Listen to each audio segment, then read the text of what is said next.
এই চ্যানেলে সম্প্রচারিত সকল খবরই সচেতনতামূলক এবং শিক্ষণীয়, কোনো কিছুই প্রভাবিত নয়।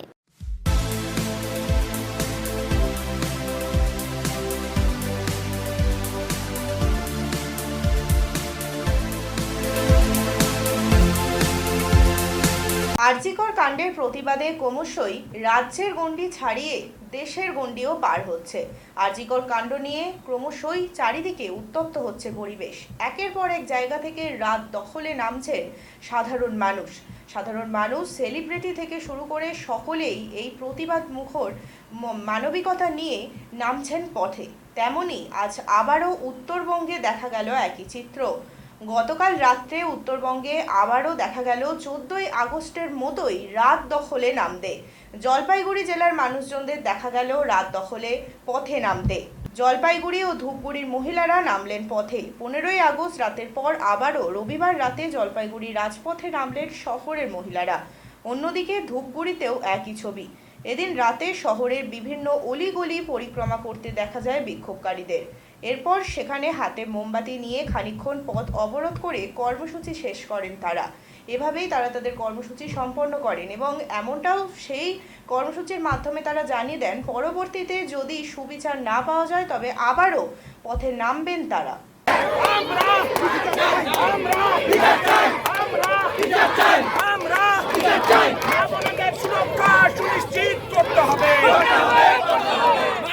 সুরক্ষা সুনিশ্চিত করতে হবে।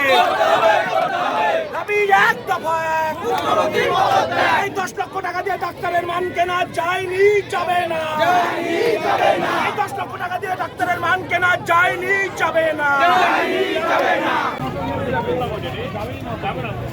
নেমে যাবে।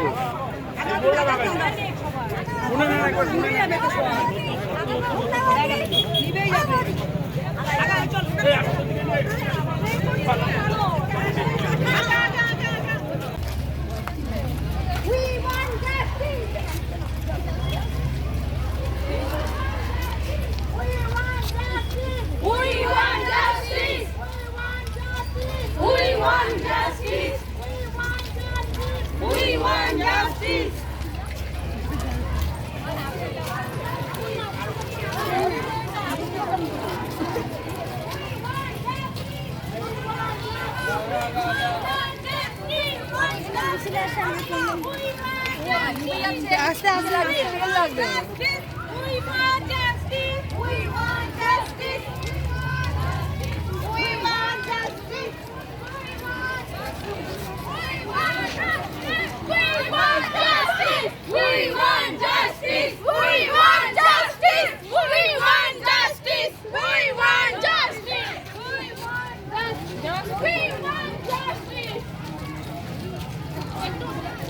একটু গ্যাপ মেইনটেইন করো।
জলপাইগুড়ির সাধারণ নাগরিক, যে আরজি করের নরকীয় ঘটনা, পৈশাচিক ঘটনা যে সমাজে হয়ে যাচ্ছে, তার কোনো বিরতি নেই এবং তার কোনো প্রতিকার নেই। আমাদের ঘরে সন্তানরা আছে, আমার মেয়ে সন্তান, তাদেরকে কোন সুরক্ষায় আমি রাস্তায় বার করব? আজকে এই প্রতিবাদে জলপাইগুড়ির সমস্ত সাধারণ নাগরিক আমরা একত্রিত হয়েছি। আমরা জাস্টিস চাই। যতদিন না শাস্তি হচ্ছে, যতদিন না উচিত যে দোষ করেছে দোষীর শাস্তি হচ্ছে, আমরা প্রতিদিন পথে নামবো আমরা। আমার নাম সঙ্গীতা শিকদার। আমার পরিচয়টা আমার নাম মৌমিতা সাহা ঘোষ। আমরা আজকে জলপাইগুড়ির সাধারণ আম জনতা বলতে পারেন, আমরা প্রত্যেকেই যেহেতু 14ই আগস্ট একটা আমাদের, আপনারা জানেন যে মিছিল হয়েছিল, তারপরে একটা পোস্ট আসে যে 8টায় এখান থেকে একটা মিছিল হবে। সেদিনের পরে আমরা সবাই ডিসাইড করেছিলাম যে আমরা আজকের দিন এখানে জমায়েত হব এবং জমায়েত হয়ে আরজি করের যে নৃশংস ঘটনা ঘটেছে সেটা খুবই নিন্দনীয় এবং সেটা ভাষায় প্রকাশ করার মতো নেই। তো আপনারা দেখতেই পাচ্ছেন যে এখানে ছোট বাচ্চাও আজকে এসেছে প্রতিবাদের জন্য। তো আমরা সেটা নিয়ে এসেছি, সেই প্রতিবাদ নিয়ে এসেছি। আমাদের জাস্ট কোনো কিছুই বলার নেই, কোনো দলমত আমরা কিচ্ছু জানি না। আমরা শুধু এটুকুই জানি যে আরজি করের যে ঘটনাটা ঘটে গেছে, যারা দোষী, যারা প্রকৃত দোষী, তাদেরকে বের করতে হবে, তাদেরকে দায়িত্ব নিয়ে বের করে তাদেরকে শাস্তি দিতে হবে। আমরা এটুকুই চাই, আর কিছু চাই না।